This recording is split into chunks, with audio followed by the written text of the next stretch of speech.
Hello, my name is Charlie Lineweaver. I'm an associate professor at ANU at Research School of Astronomy and Astrophysics and the Research School of Earth Sciences and convener of the Planetary Science Institute. And I'm here today. Today is Friday, May 18th, and I'm here with Paul Davies. And we're going to be talking about various things that Paul has been working on and we've been working on together. And Paul will give a lecture called The Eerie Silence in about 2 hours from now. Right. Okay, so why don't we start out talking about what you will be talking about. Your new book, The Eerie Silence. I guess one question is there silence? And if there is, why is it eerie? Right. So what's the subject about? Okay, it's The Eerie Silence. I wrote it for the 50th anniversary of SETI. So SETI is the Search for Extraterrestrial Intelligence. And this is something that was started in 1960 by an astronomer called Frank Drake, using a radio telescope to sweep the skies in the hope of picking up a message from some alien civilization. So a slightly crazy thing to do, and at the time everybody's very skeptical that this would ever succeed. In fact, they were very skeptical that there was anybody out there anyway. So it was a rather quixotic enterprise. But these days, I think it's taken more seriously. And so for the 50th anniversary, I thought, well, I would like to write a book as a sort of well-wisher, bystander, and fellow traveller. Write a book reviewing their 50 years and 50 years of silence, because, of course, they have picked up no messages from alien civilizations. No messages from No messages at all. So then the question is, well, does that mean we're alone in the universe, or might we be looking for the wrong thing in the wrong place? And what can we do to move this field along? So it's eerie because you expected to hear something and we haven't. Right. I think there is something a little bit chilling about the thought that we might be alone in the universe. But even more chilling is the thought that the universe may be teeming with intelligent life, but that they don't survive long enough to contact us. And so either way, I think it's something that makes people feel a bit uneasy. Why uneasy? I mean, I would be, like, I think Stephen Hawking says, hey, if they're out there, let's keep our heads low because they don't care about us. Yeah, so I think that's ridiculous. So I would call it, you think it's yeah, ridiculous? I think it's a really ridiculous statement. And the reason for that is that aliens be a problem. What would they want of Earth? They surely don't want the humans on the Earth. They would want our planet. And the planet's been here for 4.5 billion years. If they wanted Earth, they could have come and got it at any time. They don't need us to tell them. Well, an ant in an ant hive would equally say the same thing. Oh, I wonder if they're going to... We don't care about ants, but we leave them alone in general unless we feel, oh, we got to move a road there, build a house there. So just like in the Right. Hitchhiker's Guide to the Galaxy, right? Hey, they don't care about us. Absolute apathy. And that's kind of scary when there's the omniscient beings, or the closest thing to omniscient advanced civilization, don't care a whit about humanity. They quite likely don't. But I don't think there's anything dangerous in attempting to communicate. That's the point. Now, it's important to realize that SETI is a passive program. It's just listening in for their radio traffic. But some people like to do METI, messaging extraterrestrial intelligence. And WETI? What is WETI? Waiting for extraterrestrial intelligence. Do nothing and just wait. Right. You don't subscribe to that as a technology? No. And I think Stephen Hawking's remarks were in the context of METI, that is sending messages, because if we tell ET we're here, they may come over and wipe us out or something. But I just think this is it's just confounding two issues. It seems to me that if the aliens wanted our planet, they could come and get it at any time. They could have come at any time in the last 4.5 billion years. Why would they suddenly show up now, just as we're getting interested in them? So how have the reviews been of your book? Is anybody surprised at your points of view, or is it anything iconoclastic about it, or anything that...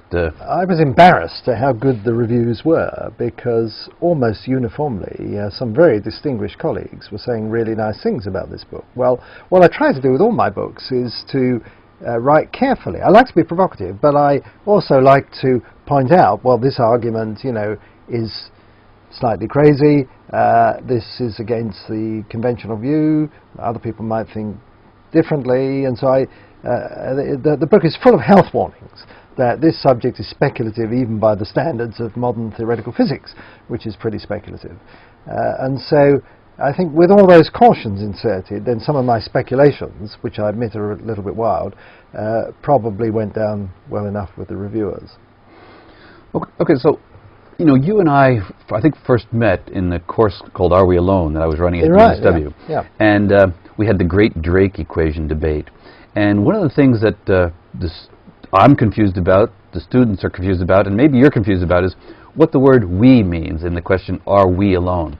So it could mean, for example, we human beings, or we human-like intelligences, or we the life forms of Earth, or maybe even we the far from equilibrium dissipative systems. Right. And I've said, well, if we define life in this broad way as being a far from equilibrium dissipative system, like a hurricane or convection, then we're not alone. We've already found them, and the story's finished, and no big deal. And it's not eerie anymore because there's no silence, because we can already see ourselves out there. So what do you make of that more iconoclastic, in your disrupting style of probing at the foundations of what the meaning, what the definition of life is?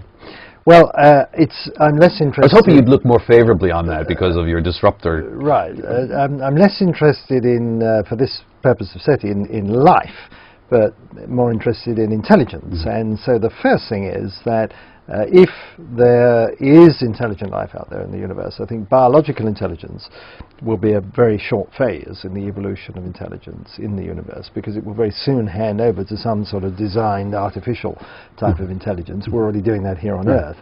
So the we doesn't just mean sentient beings capable of developing technology. It means they're technological products which are likely to be intellectually far more powerful than their originators and their creators. So according to that's this, that's the community of beings that I'm interested in, whether they exist or not. And so you've taken what humans have done and created a generic group in the universe called human intelligent technological development. In other words, are humans in this respect alone on Earth? Yes, okay. Because we are the only, I would say, truly intelligent animal on Earth. And by truly intelligent, I mean that we're the only one, as far as we know, the only one who has figured out, for example, the laws of physics, and is able to write down equations to predict phenomena like eclipses, or how to send a rocket to Mars, or something like that. We know about the existence of neutrinos, which you can't see in daily life. I don't think ducks or kangaroos know about neutrinos. Of course, it would be hard to know because well, dogs can catch frisbees and balls, so they they know about the path of a ball through the air. But they're and not doing they it by smell integrating. Things that I mean, my dog can find a ball with her nose, and I can't do that. So. Yeah, I hear you saying, "Oh, humans are unique this way, this way, this way," and it makes me want to squint, because every species, we are unique just like every other species. But you think, oh, but our ways of being unique are better or more generic than other ways. And the reason I think you are, because I would argue that is a crazy idea, because that idea has already been tested. And the tests have been Australia, South America, Madagascar, New Zealand. That is, there have been vertebrates there with brains. If it were good to have a big brain, then we would have seen big brains emerging and evolving on those places over the hundreds of millions of years of the experiment. And to pretend that everything wants to be a human being or evolve in that direction to have technology. And I agree with you there. I don't think that there's any teleology. That is, I don't think evolution is directed towards greater intelligence. I think the human-like intelligence. Yeah, right. So but I want to come back to this idea that a dog can catch a frisbee. Yeah, it's doing that, but it's not doing it by integrating the differential equations and predicting the path of the frisbee. So, stop. But so more than 500 years ago, we couldn't know how to integrate. We didn't have this fancy mathematics you're talking about as our great thing. So we were not human-like intelligent then. We had the potential at that stage. So the modern human brain must have evolved tens of thousands of years ago, but it hasn't realized its potential of a decoding nature until the last 300 years. So it's a very deep mystery, I think, as to why the human brain evolved to have these capabilities when it has no obvious survival value. Well, I would disagree with that. For example, Stephen Jay Gould has made this point about, hey, we can read. It has no obvious survival value, or rather, there couldn't have been selection for our ancestors to read. Therefore, it is a byproduct, is a magical, somehow a supernatural byproduct of evolution. And I'm thinking, well, wait a minute. Visual acuity is one of the prerequisites for reading. Right. That you can easily make up stories about. Oh, we had to look carefully through the tree. Right, I don't think that's... What about the ability to write carefully and move these hands? Well, that's also when you're making stone tools or developing tools of any kind. So I agree with reading. Mathematics, I think, is a different story. So the ability to abstract, the ability to say, okay, wait a minute, let's make a model of what might happen to this ball if I throw it. And that's kind of halfway to mathematics as far as I'm concerned. Well, but... I could draw a picture, I could draw a line here. So, oh, I think it's going to go like this. And then if we have it fast enough, it'll go like this. I mean, mathematics is an abstract thing, and abstract thought, you can easily wave your hands and explain how that might have evolved for a purpose. Yeah, I think you can make up these stories about why it is we've got this extraordinary ability, and it is an extraordinary ability because it's not just a matter of we can put a few squiggles on a piece of paper and just sort of describe the world around us. We can tap into the deep hidden subtext of nature, the laws on which the universe runs. And that's something that you don't need to do to survive in daily life. After all, most people don't do it. Most people get through life. They're able to catch balls and jump across streams and things like that without ever having to understand the principles that underpin those experiences. So the fact that we've got this window into this sort of hidden abstract world does make us special. Now, what I obviously can't prove... Us means we, the mathematical physicists of the Earth? Or well, but I think everybody has the potential to be a mathematical physicist, and in my view, they should be. Okay, we got your cards on the table there. Okay, everybody should be a mathematical physicist. Well, everybody should have an opportunity to do it, because... to be as smart as you are. So I divide the world into mathematical physicists and the rest. Okay, all right, well, good. I don't, so I think...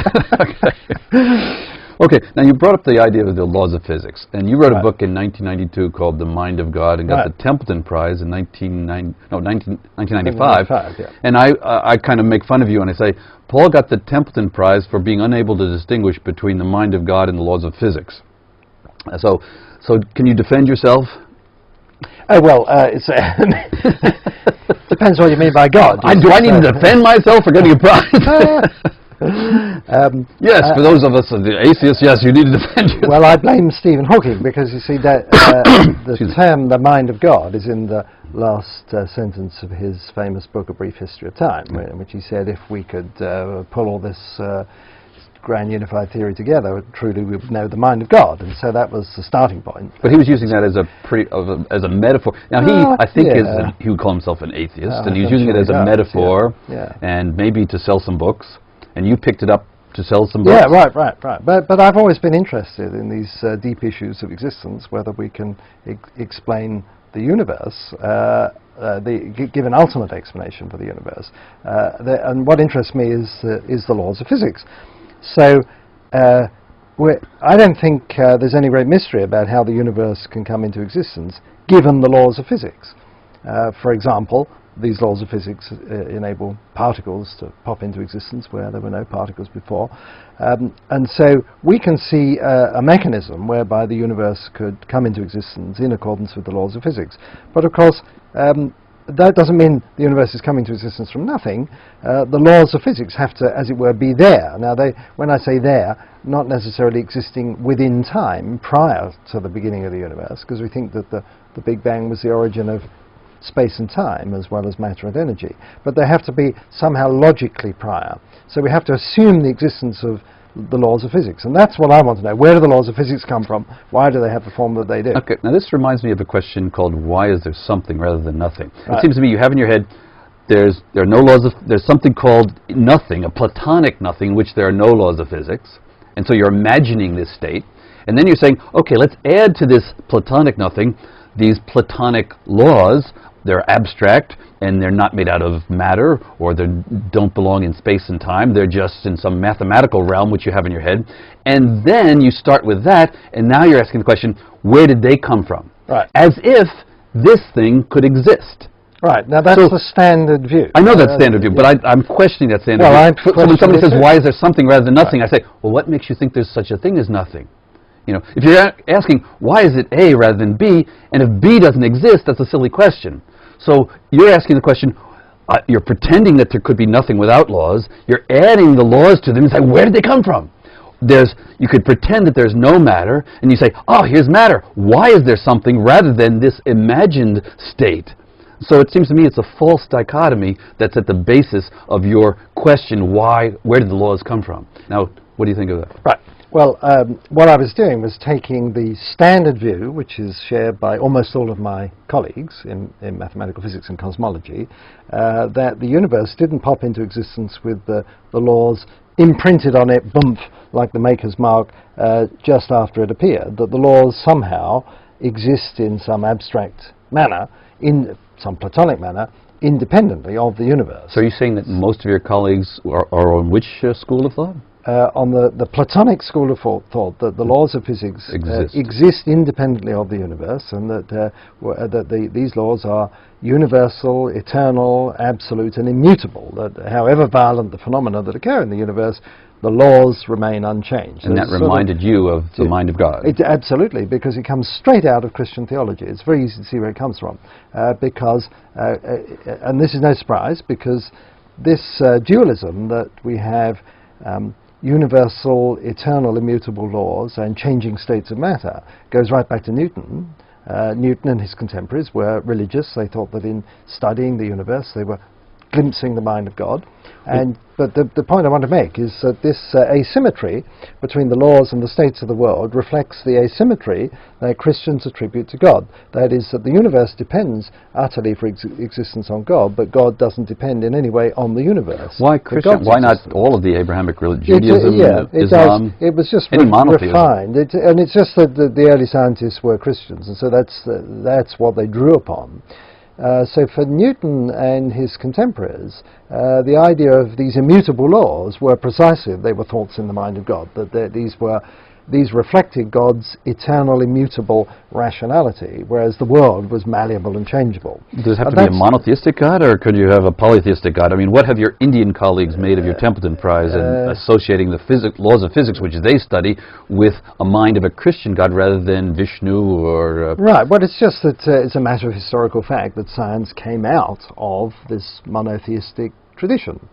That it took root in the world of Christianity, and but the idea of having some God that's over and above this world is something I think that almost all humanity shares. Animists. But they do, yes, of course. The notion that there's something beyond. Immutable. I'm not trying to argue that there is. What I'm doing is saying that as a matter of historical fact, the standard view of theoretical physics, which goes back to Newton, has this inbuilt dualism. The asymmetry between the immutable laws and the changing states of the world, which reflects... And you subscribe to that? Or? Well, no. What I wanted to do was to challenge that. So I wanted to take that notion and say, well, saying that the laws of physics exist as a package of marvels that just sort of happens to be, in other words, they exist without explanation, is no better than saying the world was made by God, who exists without explanation. But your confidence in that question depends on your confidence in the belief that there could be an initial state without these things. And then you just moving the buck and say, okay, well, how do you explain that? Whatever you're going to put over there, it's going to have some qualities. Why would that be more basic or fundamental? This is the Tower of Turtles problem. That if we're trying to explain the world in terms of something else, and then that in terms of something else, we follow this chain down to the base of the Tower of Turtles, where you have a levitating super turtle that's holding everything up, and then you can ask, what is that entity? And some people say, well, that must be God, or some sort of God, and that we go no further, because if you ask the question, where does God come from, how do we explain God, they say that you can't ask that question. Mm-hmm. Or it's the laws of physics, and then you ask most physicists, well, where do the laws of physics come from? They say, oh, you can't ask that question. That's outside the scope of science. So, or it might be something else we haven't thought of, some mathematical principle, some abstract principle. Who knows? But every Tower of Turtles, of course, either has an infinite regress or it has a levitating super turtle. That is something that you accept without explanation. Richard Dawkins, in his book The God Delusion, was making fun of the idea of God as an explanation for this complicated world around us, because anything that would create this complicated world would have to be even more complicated. Yeah. Right? So in your view of the, let's substitute, biology with the laws of physics, and wouldn't you have to say anything that could create the laws of physics would have to be even more complicated to have created it? Is your view susceptible to that criticism?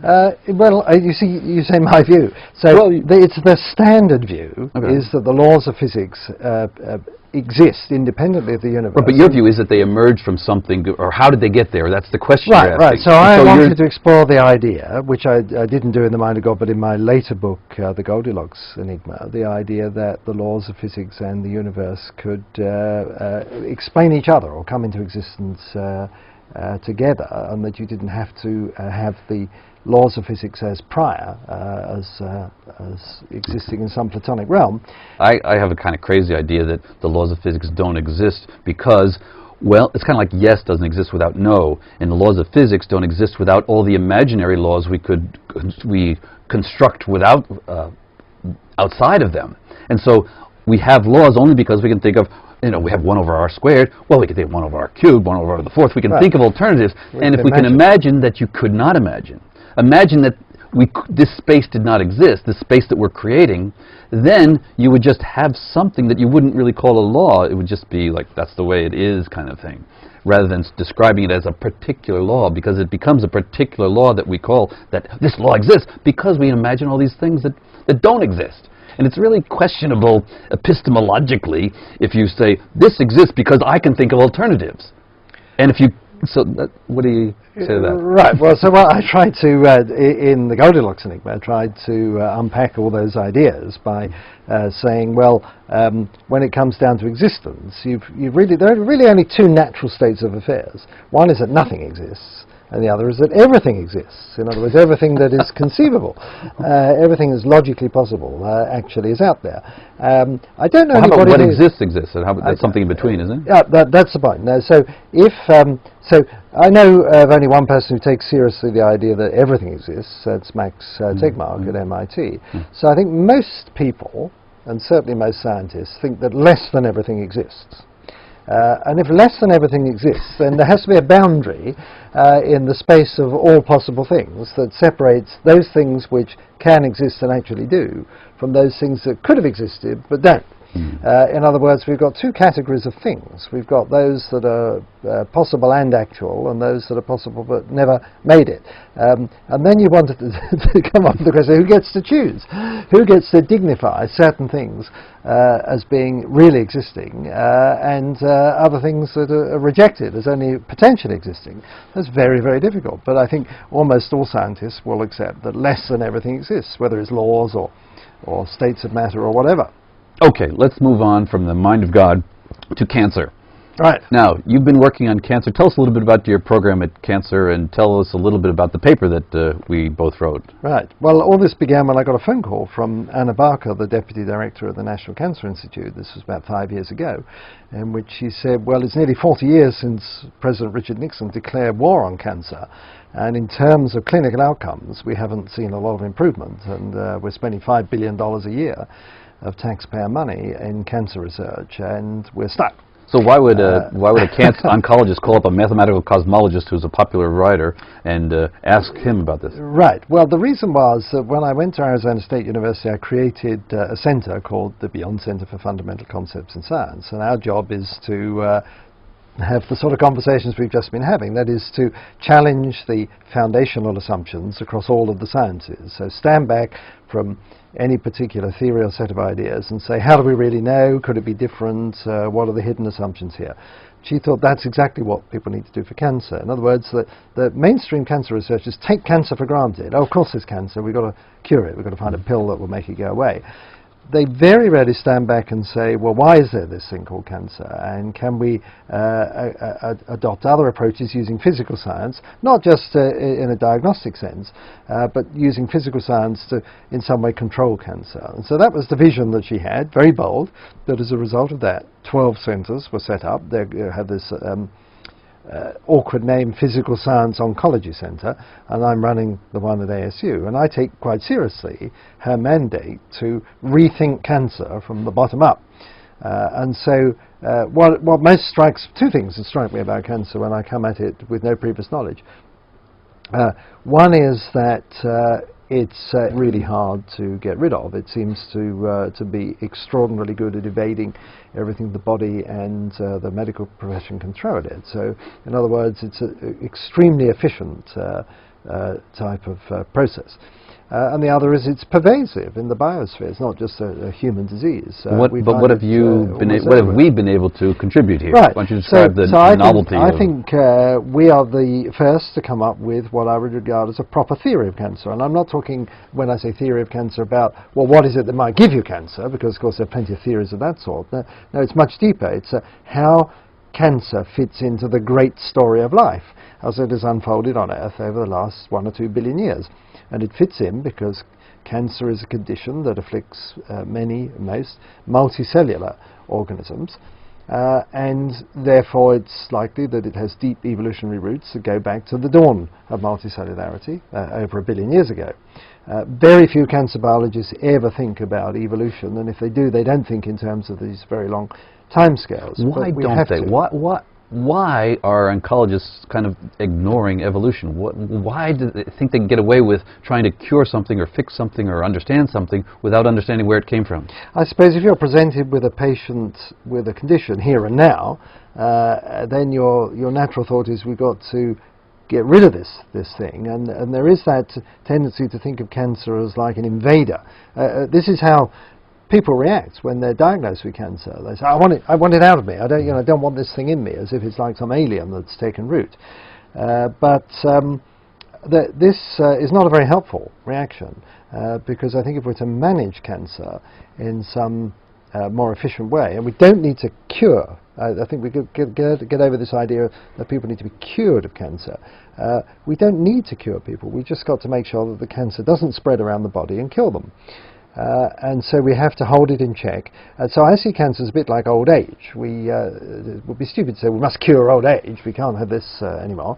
A lot of people are trying to do that. You can mitigate the effects of old age, and in the same way you can mitigate the effects of cancer. But we could mitigate its effects and manage it so that people, in effect, die of something else.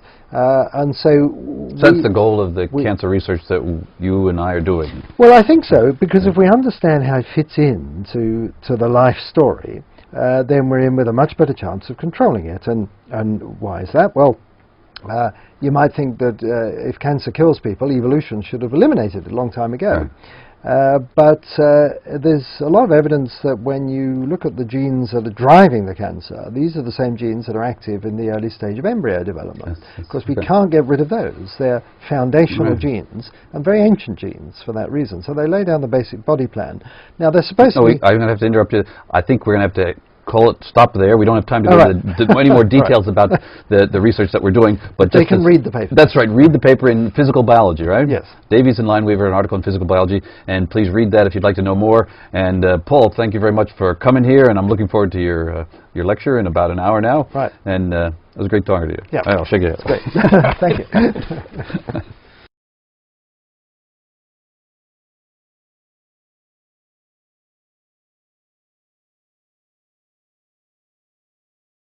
About the thought that we might be alone in the universe, but even more chilling is the thought that the universe may be teeming with intelligent life, but that they don't survive long enough to contact us. And so either way, I think it's something that makes people feel a bit uneasy.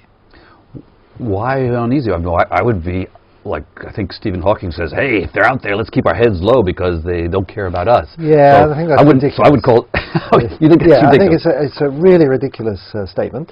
And the reason for that is that aliens be a problem. What would they want of Earth? They surely don't want the humans on the Earth. They would want our planet. And the planet's been here for 4.5 billion years. If they wanted Earth, they could have come and got it at any time. They don't need us to tell them. Well, an ant in an ant hive would equally say the same thing. Oh, I wonder if they're going to... We don't care about ants, but we leave them alone in general unless we feel, oh, we got to move a road there, build a house there. So just like... Could have come at any time in the last 4.5 billion years. Why would they suddenly show up now?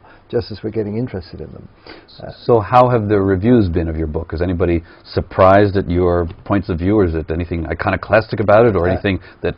I was embarrassed at how good the reviews were, because almost uniformly some very distinguished colleagues were saying really nice things about this book. Well, what I try to do with all my books is to write carefully. I like to be provocative, but I also like to point out, well, this argument, you know, is slightly crazy, this is against the conventional view, other people might think differently, and so the book is full of health warnings that this subject is speculative even by the standards of modern theoretical physics, which is pretty speculative.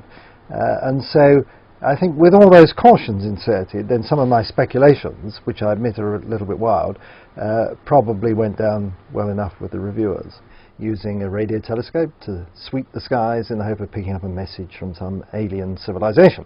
So a slightly crazy thing to do, and at the time everybody's very skeptical that this would ever succeed. In fact, they were very skeptical that there was anybody out there anyway. So it was a rather quixotic enterprise. But these days, I think it's taken more seriously. And so for the 50th anniversary, I thought, well, I would like to write a book as a sort of well-wisher, bystander, and fellow traveller.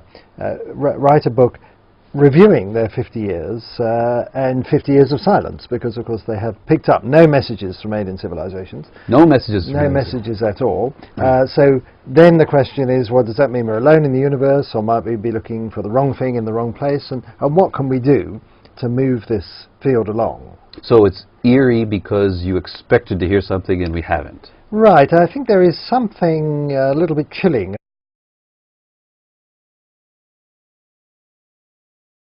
Hello, my name is Charlie Lineweaver. I'm an associate professor at ANU at Research School of Astronomy and Astrophysics and the Research School of Earth Sciences, and convener of the Planetary Science Institute. And I'm here today. Today is Friday, May 18th, and I'm here with Paul Davies. And we're going to be talking about various things that Paul has been working on and we've been working on together. And Paul will give a lecture called The Eerie Silence in about 2 hours from now. Right. Okay, so why don't we start out talking about what you will be talking about. Your new book, The Eerie Silence. I guess one question is there silence? And if there is, why is it eerie? Right. So what's the subject about? Okay, it's The Eerie Silence. Wrote it for the 50th anniversary of SETI. So SETI is the Search for Extraterrestrial Intelligence. And this is something that was started in 1960 by an astronomer called Frank Drake. And the Hitchhiker's Guide to the Galaxy, right? Hey, they don't care about us. Absolute apathy. And that's kind of scary when there's the omniscient beings, or the closest thing to omniscient advanced civilization, don't care a whit about humanity. They quite likely don't. But I don't think there's anything dangerous in attempting to communicate. That's the point. Now, it's important to realize that SETI is a passive program. It's just listening in for their radio traffic. But some people like to do METI, messaging extraterrestrial intelligence. And WETI? What is WETI? Waiting for extraterrestrial intelligence. Do nothing and just wait. Right. You don't subscribe to that as a technology? No. And I think Stephen Hawking's remarks were in the context of METI, that is sending messages, because if we tell ET we're here, they may come over and wipe us out or something. But I just think this is it's just confounding two issues. It seems to me that if the aliens wanted our planet, they could come and get it at any time. They